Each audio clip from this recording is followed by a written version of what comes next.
Last night, the New York Times posted a piece reporting that, quote, before arranging a meeting with the Kremlin-connected Russian lawyer he believed would offer him compromising information about Hillary Clinton, Donald Trump Jr. was informed in an email that the material was part of a Russian government effort to aid his father's candidacy, according to 3 people with knowledge of the email. The author of the reported email was Rob Goldstone, a publicist who helped set up the meeting, which took place in June of 2016, before Trump became the nominee. Earlier in the day, he told the AP the Russian lawyer said she had information about purported illegal campaign contributions to the Democratic National Committee that she thought Donald Trump Jr. might find helpful. The Times notes while the Russian government was identified as the source of the info, it doesn't go deeper on Moscow's attempts to tilt the election.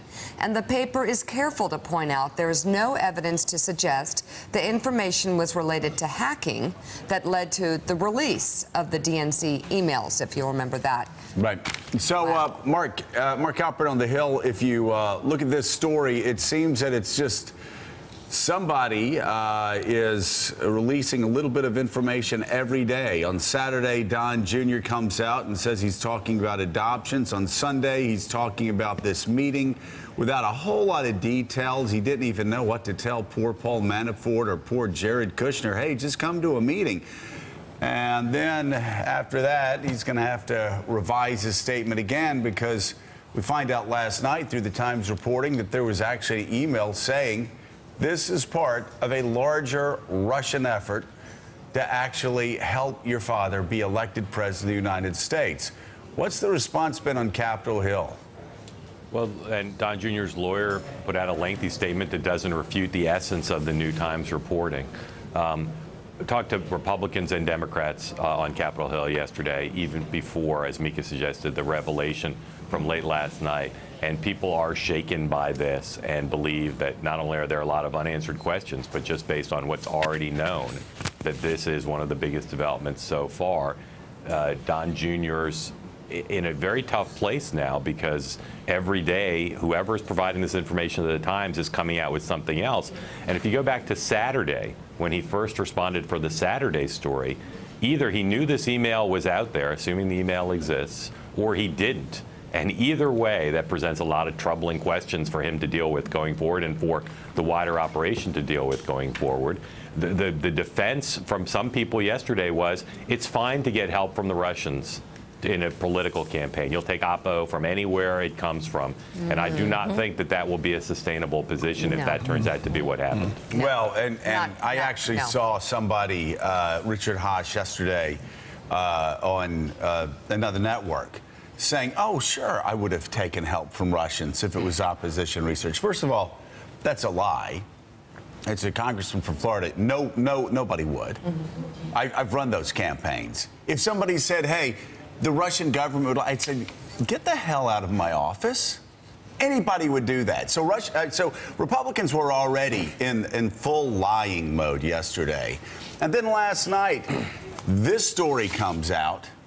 And so now, are the Republicans going to follow Donald Trump and his family down a rat hole to say, well, yes, I would have taken this meeting if I had known that it was part of a Russian government conspiracy led by the Kremlin to get me elected president of the United States, or congressman of the United States, or senator of the United States. Who follows them down that rat hole? What? Not very smart people. Well, not very smart sorry, people. I can't. It's just not very smart people, and a not very smart party.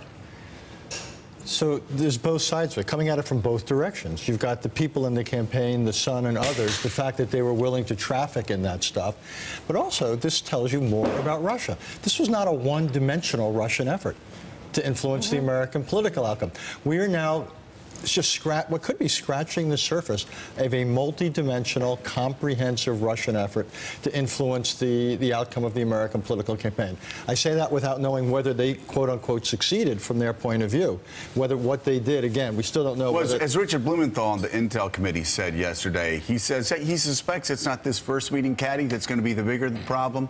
It's all the meetings that followed this one. I mean, it's still flabbergasting that the White House has not, at some point in the last, ideally back in March, said, we want every single meeting that every single person in this White House or on the campaign has ever had with Russians. We're going to get it all out there. But they haven't got it all out there. And I think, to Richard's point, clearly the Kremlin felt that the Trump campaign was vulnerable to being penetrated, or at least targeted in this way. There must have been something about the Trump campaign that made them feel this was worth a go. A target of opportunity. Yeah, and Blumenthal, Judiciary, not Intel. But Mike Barnicle, so you have this meeting with a Kremlin-connected lawyer. An email comes forward from a contact they made while they were over in Moscow. It says, hey, the Kremlin wants to help you out here. Talk to this lawyer. And so you've got Paul Manafort running the campaign. You have Jared Kushner, the president's closest aide during the campaign.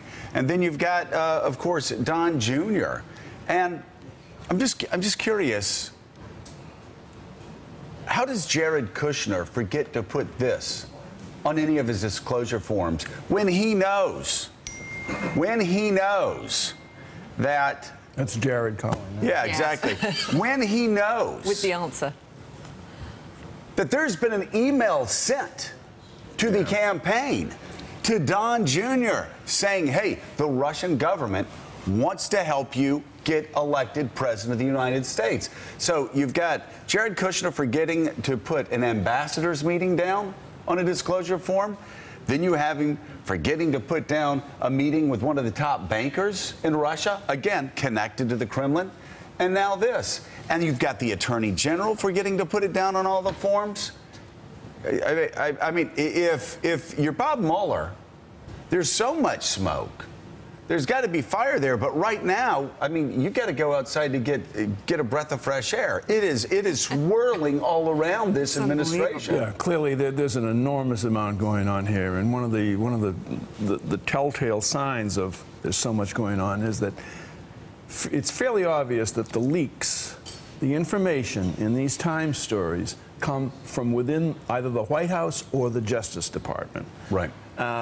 This has choked off whatever small pieces of progress the Trump administration has been making. They continually revise their statements. Donald Jr.'s tweet yesterday belittling the fact that he met with the Russians. I'll tell you what, I've covered a lot of campaigns. I know a lot of people who work in campaigns. If someone comes into a campaign office to see the campaign manager or the brother or the son of the candidate and says, hey, I've got some great stuff from Russia.